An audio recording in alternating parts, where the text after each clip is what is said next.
right. So we are going to continue now with the PGE methodology.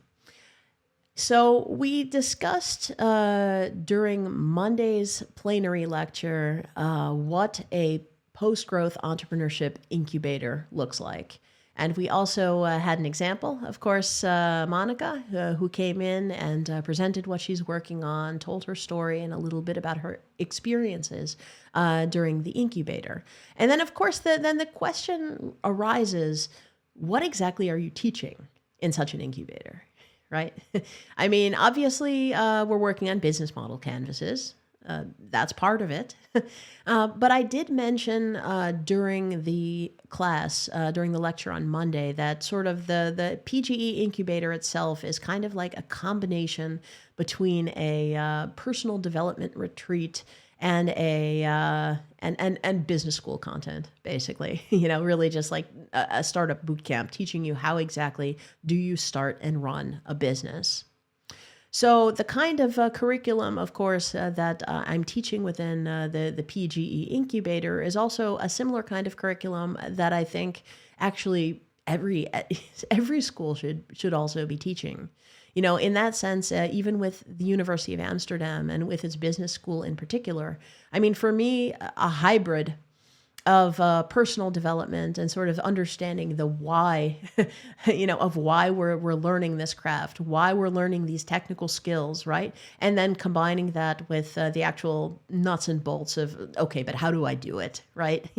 I think any program really that's teaching the next generation of leaders, has a responsibility to provide both halves of this content. So with the PGE methodology, I break things up into 3 levels. There is the micro level, which is basically the personal level, the meso level, which is the business or the entrepreneurship level, and the macro level, which is sort of the macroeconomic, sort of also supply chains, just basically things that are on that higher, more abstract level. Okay, I'm going to go through the micro and the meso levels today. I'm going to continue with the macro level on next Monday's lecture. And I'm also going to cover next Monday the topic of finance. But for right now, let's start by looking at the micro level. So basically the personal level. And truthfully speaking, if we're giving people business books, right? If we're expecting that people are going to cultivate different leadership qualities that really incorporate a wider variety of personal traits, more than just being aggressive or being confident or, or these kinds of traits, I mean, we also need to give people different literature that emphasize these different personal qualities. So things like vulnerability, patience, communication style, listening, self-care, And when we think about things like self-care, I mean, we're used to hearing all of these examples of, Elon Musk sleeping in the office and Jack Dorsey, doing these really crazy routines where he's putting himself under incredible amounts of strain. But, we're holding this up as if this is how we should be treating ourselves and working ourselves to death, is sort of the way to be a winner with all of this, when actually, truthfully speaking, business and entrepreneurship is a marathon, not a sprint. And self-care is super important because you'll burn out if you don't, right? Same thing also with listening, same thing with like communication styles. There's different kinds of business literature that I would personally put into my program, and starting with the topic of, for example, vulnerability. I'm not sure how many of you are familiar with Brené Brown. So Brené Brown is a shame and vulnerability researcher at the University of Houston. And she has one of the most popular TED Talks of all time called The Power of Vulnerability. Of course, vulnerability and shame is not a very popular topic, and it's also not a topic you're going to hear about very often in business school, right? Because we're sort of taught that we need to all be sort of alphas and be strong and be confident. But actually, the irony sometimes is that embracing your vulnerability and showing your vulnerability can actually get you further as a business leader than just putting up the facade that you're confident all the time. Brené Brown, she has a practice of asking Navy SEALs to name one single example of courage that did not involve, vulnerability in some form or another, in either their lives or in the lives of someone else that they know. And Navy SEALs can't do it. Like, they can't name a single example of courage that doesn't also involve vulnerability. So, we also need to learn how to embrace that vulnerability.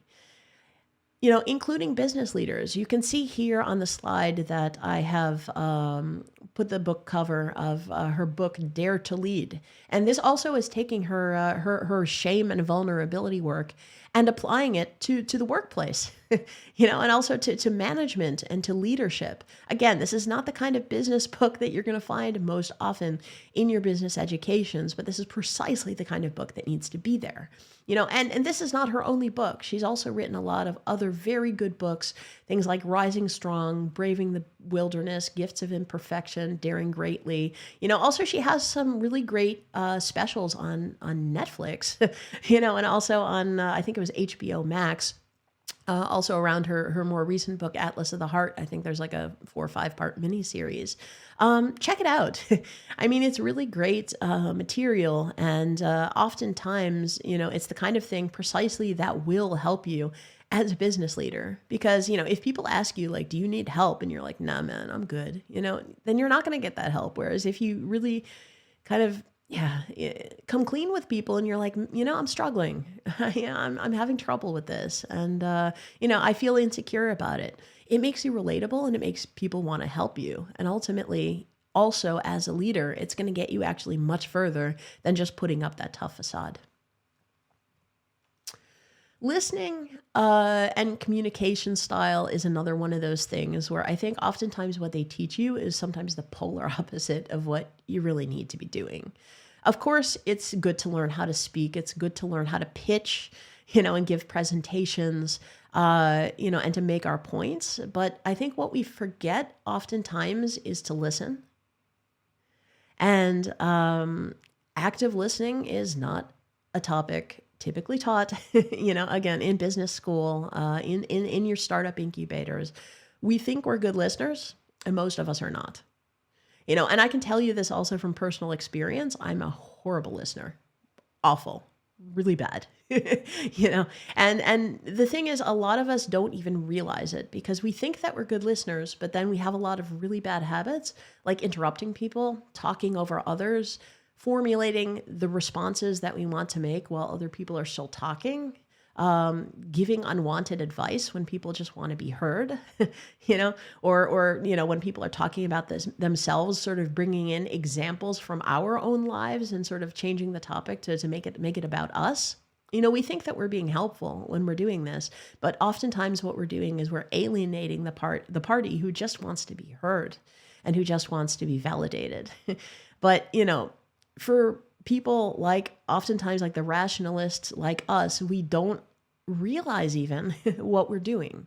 So, there's plenty of really good books about it. I personally like The Lost Art of Listening by Michael Nichols. But it really elucidates a number of these bad habits.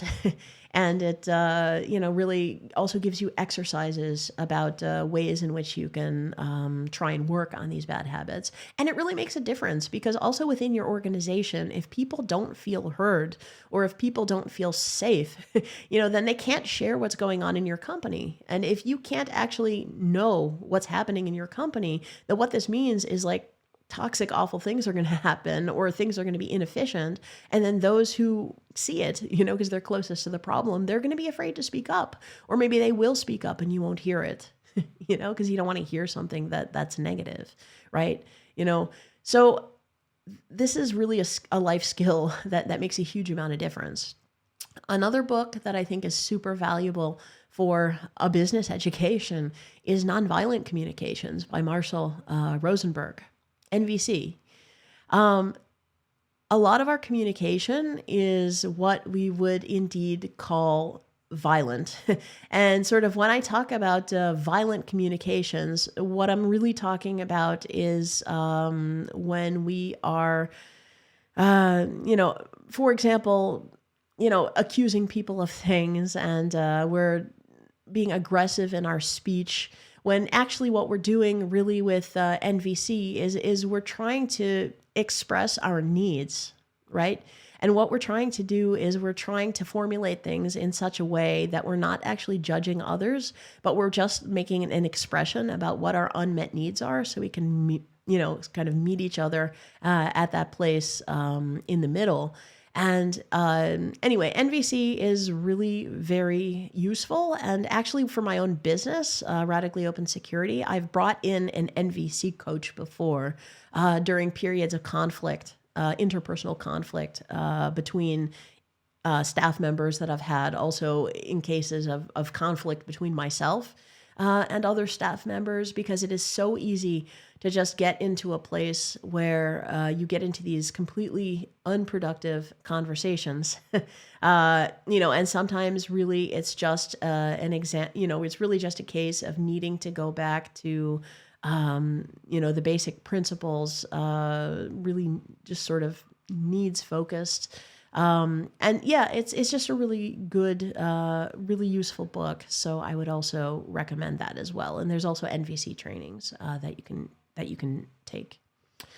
Another book that I think is quite useful is about negotiation. And when talking about negotiation, I really like this book, Never Split the Difference, by Chris Voss.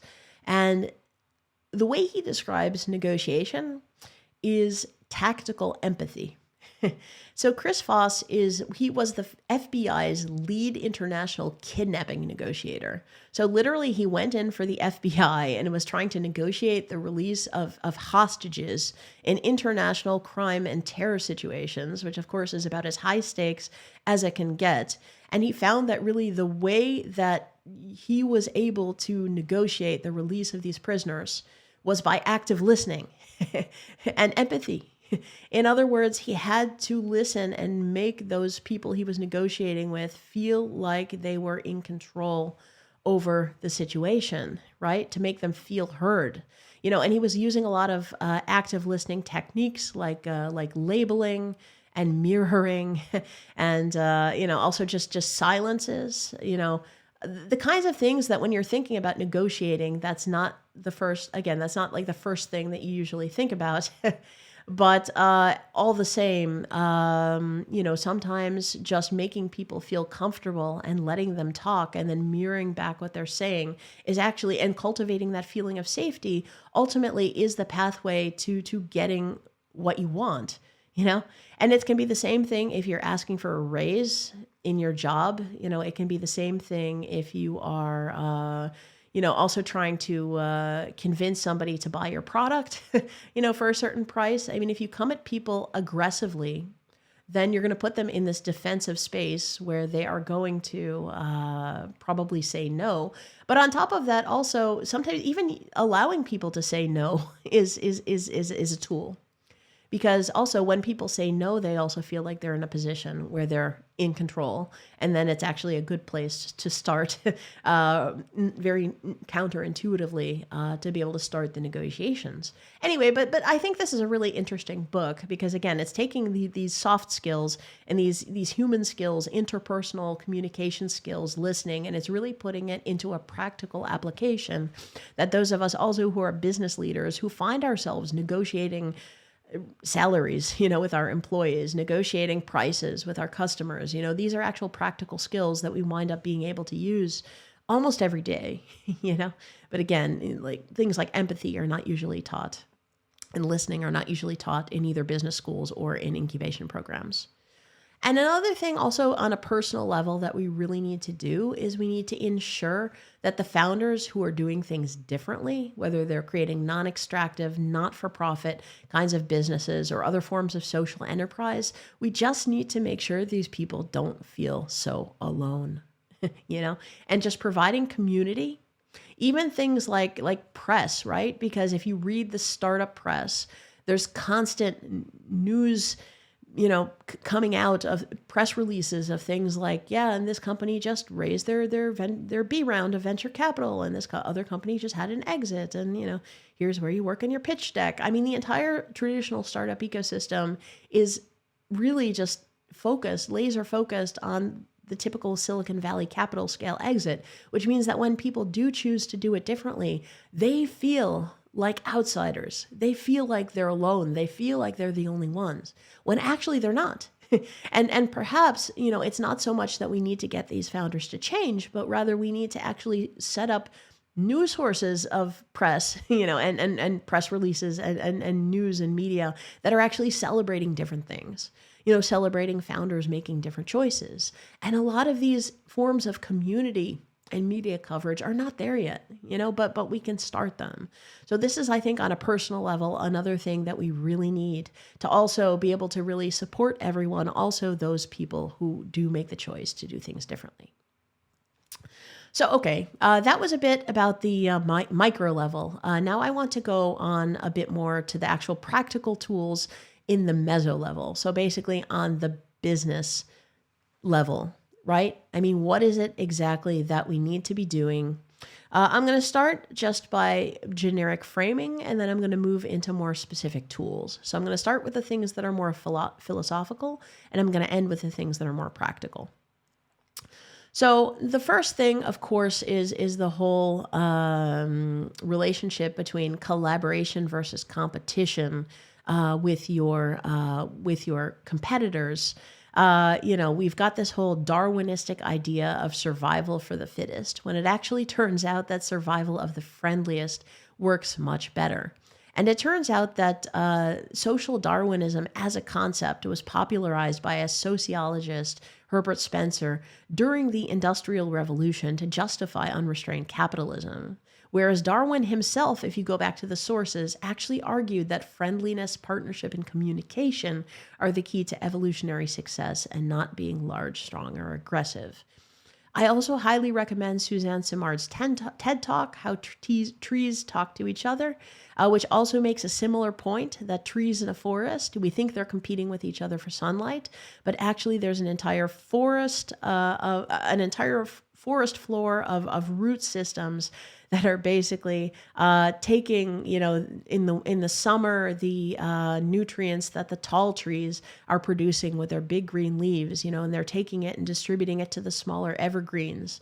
And then in the winter, when these tall trees lose their leaves and the evergreens still have their needles, then the evergreens are producing, basically with their chlorophyll, producing the energy and the nutrients. And then again, via these fungi, then this is going back to the tall trees who then have lost their leaves and are unable to produce this energy or these nutrients themselves. And the fungus takes a little bit of energy for itself, for facilitating the transaction.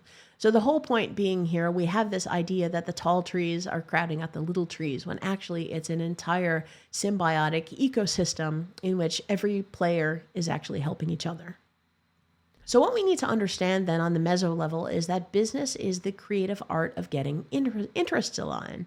And in Dutch, we have a term for this. It's called conculega, which is basically a combination of the word concurrent, which means competitor, and collega, colleague.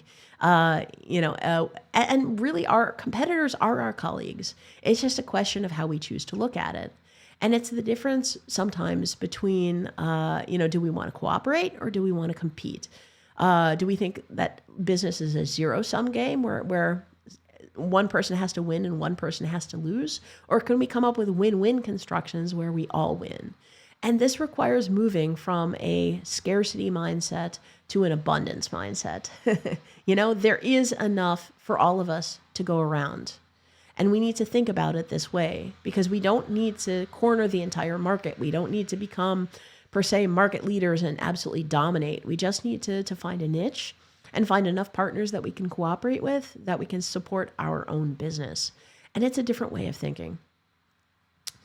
Another thing that is very important, and I've also been getting a lot of questions here about, okay, but what does non-extractive mean, right? Because I'm also asking you to do this in your assignments, right? I'm asking you build a non-extractive business. And then some of you are coming back to me with the question of, okay, great.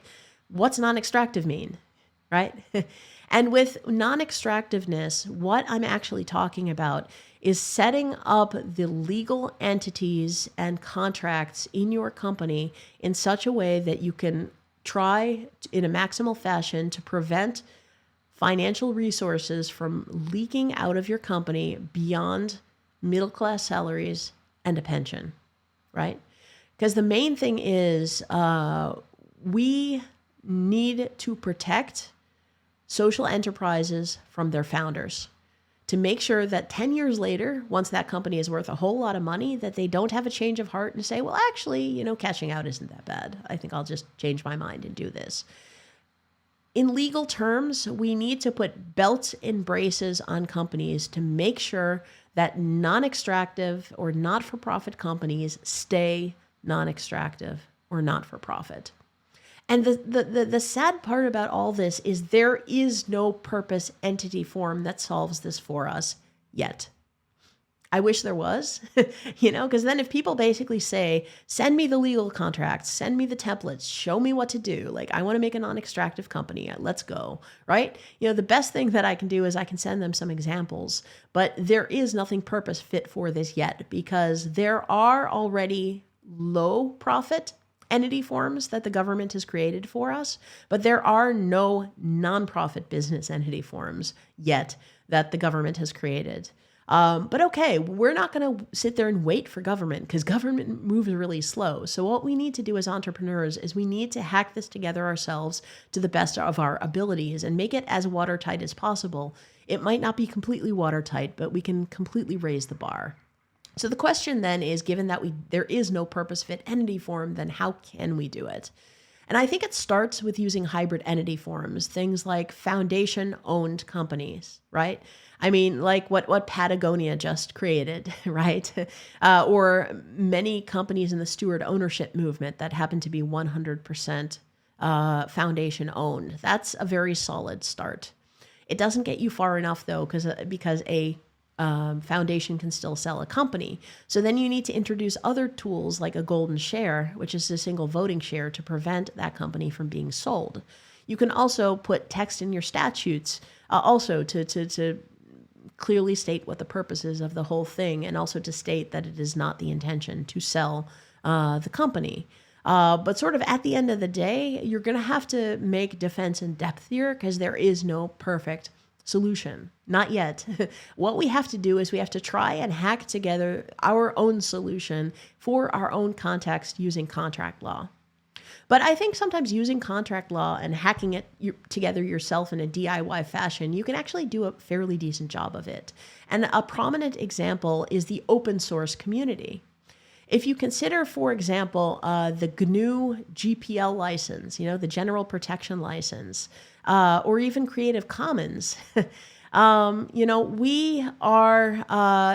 are showing us a really powerful example about how we can create companies with unnatural restrictions. In this particular case, they're creating kind of unnatural restrictions on intellectual property, and they can completely enforce this using contract law. And then you also have other organizations like GPL violations that then go and file lawsuits against players that are making incorrect usage then of, in this particular case, a GPL open source code.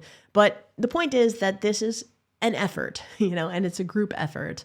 And it's also something that's going to evolve over time. And the best thing I think that we can hope for is that if we can sort of do it yourself, and we can actually manage to, create kind of like hack it together ourselves, do it ourselves, then I think that what we ultimately can do is inspire the politicians then to create their own purpose-fit entity form. Because if they can see that we're doing it ourselves already and we're dog-fooding the concepts with our own contracts and with our own combinations of entity forms, then we can give them a basis on which they can then start looking at how can we actually create a more purpose-fit non-extractive business entity form. But we have to be the leaders. We can't wait for the politicians to do this. We need to really undertake this ourselves first. Another thing also is sales and marketing, really, concrete thing that we have to do. I've said this before in the class, a good product market fit is the best marketing tool. So in other words, work really hard in your value proposition so you don't need sales or marketing in the first place. If you have a good value proposition, then oftentimes just getting out and talking in public places about what you're doing is enough. And I would say to be inspired by the DevOps movement and the way that they have evangelists, and that is literally the name of a job description, evangelist. If you look on job boards, you'll see this, and their whole job is just to go from conference to conference to conference to event to workshop, and what they do is they go around and they add value to other people's lives. So they basically give free presentations, free workshops, just basically spread the word about what they're doing. And because they're not actually selling, but rather they're educating, they get goodwill, And the other thing also is if you have a social business, or a social enterprise, you probably have a good story because you're doing something that is socially acceptable. That is also the kind of thing that tends to get you earned media, which in other words, like things like news coverage, being on the television, on the radio, in magazines. It's the kind of thing you can't buy, with a marketing budget. But if you actually are genuinely doing something that people care about, you will find that this coverage comes to you. I've also been the beneficiary of a lot of this kind of, so-called earned media. And it makes a huge impact because, if people write an article on you, for example, in the Volkskrant or Vrij Nederland or, some of these other places, a lot of people will email you afterwards and you'd be really shocked at the number of customers that actually come to you after the fact. So, and this is far more effective than things like buying Google ads or Facebook ads. Not to say that stuff can't work, but it's just like, if you're really doing things right, you actually don't really need to have a sales and marketing budget at all. And it means then that you have more money left over for actually running your business. Management is another one of those topics that, we tend to think in terms of org charts and hierarchy. But truthfully, I think horizontal management is far more effective. And also, certainly, if you're the kind of company that pays any attention whatsoever to stakeholders, it also makes a tremendous amount of sense. And you can see I have a picture of a book here called Reinventing Organizations by Frederic Laloux. This book completely changed how I think about management. So I would highly recommend for all of you, if you have time, please get this book, read this book. It will really change how you see everything about how to run organizations. The book, by the way, is available for free. It's actually on a pay what you think it's worth basis. So you can just go and download a PDF and get it for free. So cost is no excuse for not reading this one. And I would also recommend to start with the illustrated edition. There's also a more textual edition, but I think they do a really great job with the illustrations, just to also make it a lot more accessible to folks who are really getting into this horizontal organization in the first place. But then you ask sort of, what is horizontal organization, right? We've heard vague things about getting rid of managers. Is it that, really what you're doing here, it's not that you're not going to have any managers. Every company also needs managers, and also, because you need to pass work around, right? And you need some team of people that are going to be doing this. But the thing is, those managers are actually no higher in the organization than those people who are also carrying out the actual work. So I think a more concrete example of this is Holacracy. And that's another good book, Holacracy by Brian Robertson. And the way that he describes it is you have a number of different circles in your organization. And I can describe this, for example, with how I'm organized at Radically Open Security.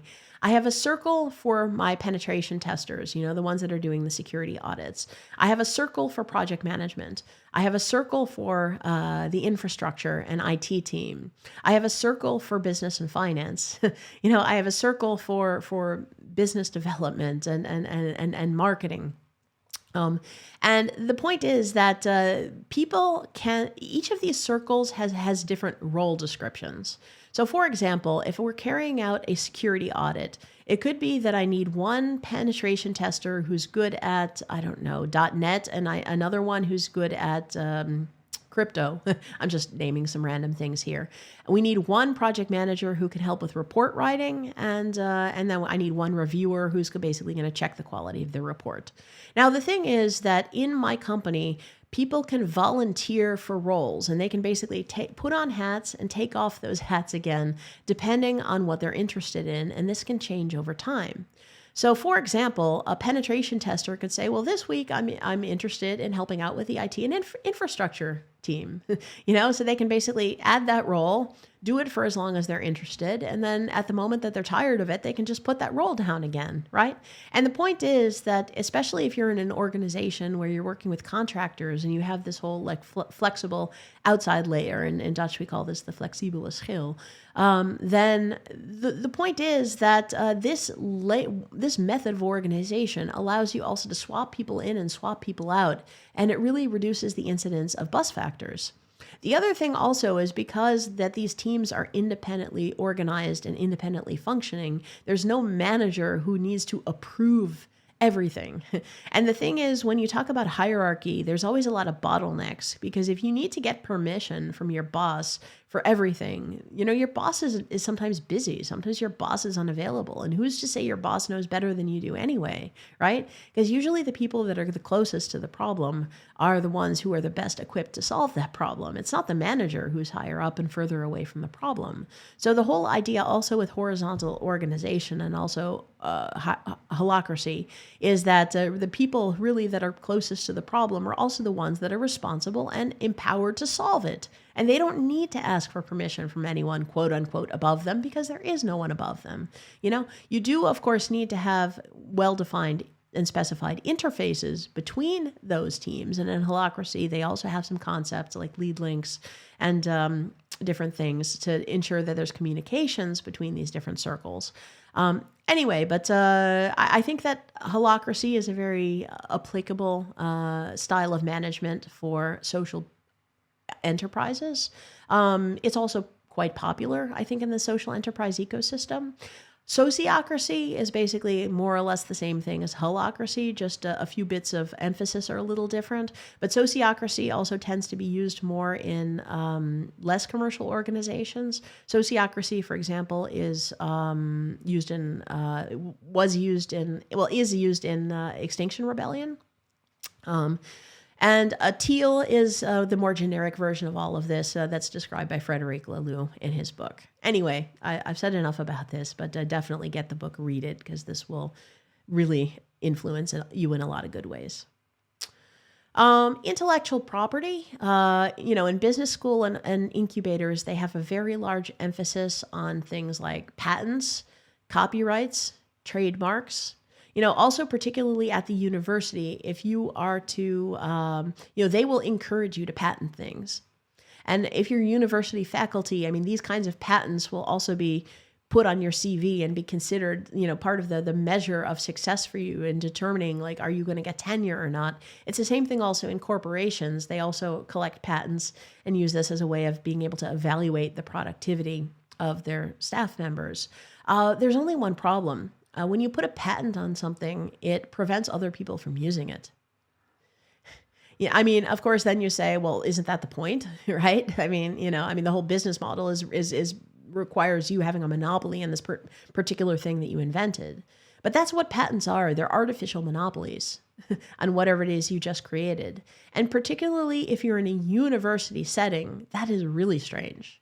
Because if the government funded a particular piece of research, then why on earth would you want to restrict who can use that research? Because this was funded by the taxpayers. You could say exactly the same thing for things like drug development, also other things that are funded by the government. But ultimately, those things with socialized costs should also have socialized benefits. And really patents, and copyrights don't help with this. And on top of that, if you're running a company and you want other people to use your stuff, because the general way that it works with creating a company is first you get customers, and then, you also create a monetization model to be able to monetize that community that you've built. But it's not the other way around, right? It's not that you're, kind of like putting up this financial barrier to entry. And then if these people overcome that financial barrier to entry, then finally they, then you can build the community around them. You have to find a balance between the two, because of course people need to pay something, otherwise you don't have a business model. But at the same time, it's just the way that we're teaching things really is just kind of backwards. Open source, the business model in general, is you give away the products and you sell the services, right? And people will claim, yeah, but services aren't scalable. But look, we're in the era of the platform business, things like Uber, Airbnb. Like, tell me again that services aren't scalable. Services are super scalable nowadays if they're implemented right. And when you give away the product, what you're doing is you're generating that reciprocity that ultimately gets people to want to buy from you. The reason why more people don't use open source, quite frankly, is just outdated opinions and outdated attitudes that need to change. This is my opinion. I'm sure there's other people who disagree with me, but I also have built a company around open source, and really there are a number of really positive effects and benefits that you get from giving that piece of IP away for free. But it helps if you bootstrap, so you're in the position to be able to give something away. But again, if you're getting something government subsidized, then you definitely should. You're in a place where you shouldn't be trying to close it off from other people. The next topic that I want to cover is law. So when people think about lawyers and contracts, the first thing that you think is adversarial, right? Lawsuits, people fighting with each other, right? But Gandhi actually started as a lawyer. And there's a really brilliant quote from Gandhi. His quote is, "I realized the true function of a lawyer was to unite parties riven asunder." So Gandhi actually posed things in such a way that a lawyer is not for, tearing people apart, but actually a lawyer is for bringing people together. And what a lot of people also don't consider is that legal contracts actually are human relationships condensed onto paper. And because they are human relationships, then it actually means that relationship means more than the paper. And that's why when there's a conflict between people, the first thing that you shouldn't do is get a lawyer and become all adversarial and start threatening each other. That is missing the whole point. That isn't helping the relationship. And, when conflicts arise, you can do things like mediation. In other words, just getting a third party to help talk between the parties, start those lines of communication again to make sure things don't escalate to the point where people are threatening each other, and this is far more effective at actually solving the problem oftentimes than just legal threats. And there's a whole bunch of research right now in law that is going into things like topics like, how do we make these human relationships more evident in our legal contracts? Can we make them visually understandable or more human readable so it's not as much legalese, or other kinds of formal relational contracts? And it's a very interesting up and coming topic that I think also for social businesses, it's a very interesting way to look at things. Pricing, I think cross-subsidization models are very useful. In other words, kind of the Robin Hood method of you charge those who can pay a lot and you charge less of those who can't pay as much. I've mentioned this, I think, in early classes, so I'm not going to spend too much time on it, but you've got charitable examples like the Aravind Eye Hospital in India, which is charging higher prices for the rich people who want eye operations, and they're using the profits they make off of that to cross-subsidize to provide cheaper services for those who are poor, for example, who come from rural areas. Do note that cross-subsidization can be abused in the commercial sector, sometimes to cross-subsidize as a way of pushing new players out of the market. Similar mechanism, but different intention. So I'm not talking about the predatory kind of cross-subsidization here. Taxes, this can be summarized by 2 words: pay them. That's it. Pay them. Don't try to spend a whole lot of time trying to figure out things that you can deduct and find offshore bank accounts and ways that you can put, these taxes in other vehicles. I mean, it's far better to actually contribute back to society and also understand that the social safety nets that we receive by paying our taxes are also good for us as entrepreneurs because they cover our entrepreneurial risk. So, in that sense, I mean, I can say as somebody who lives in the Netherlands that, we're a social capitalistic country. Socialism can actually be good for capitalism. It's very ironic, but I believe this to be true, in the sense that, for example, because I know here in the Netherlands that I have socialized healthcare, this is why I was willing to go out on a limb and take that risk of actually starting my company, knowing that it could go either way and knowing that I could go bankrupt, if things went wrong, because I knew that the government would be there to catch me if I fall. Right? I'm originally American, though, and I don't have those kinds of guarantees and safety nets in the United States, which is also part of the reason why, as an entrepreneur, I prefer being here in the Netherlands, and I wouldn't necessarily want to go back to the States and run a company there. This is just my own personal opinion, but, in this sense, taxes are a good thing, so try to not evade them. And then the final thing I want to finish up with today is the concept of retirement. I did speak about this a bit on Monday, so I'm not going to go into it incredibly deeply. But do understand that cashing out's not the only way to retire. If you just pay yourself a good salary and a pension, this should be enough to retire. And we can also leverage our company to create new opportunities for what we can do next. We use entrepreneurial risk as sort of the catch-all term to justify radically overpaying ourselves, just grotesquely overpaying ourselves. But, tell me about entrepreneurial risk, when there's single mothers out there working 3 part-time jobs, while trying to raise her kids herself. That's risk. Like me as an entrepreneur, I'm the boss, nobody can fire me. And they'll say, yeah, but legal liability. Hello, insurance. I mean, so this is the thing. Entrepreneurial risk is overrated, and us as business leaders, as CEOs especially, we are in a privileged position that we are not that vulnerable, which basically means that it is also our obligation to try and keep things reasonable and proportional in relation to everyone else. And this also includes in our own compensation and also in the way in which we do retire when we want to step out of our companies.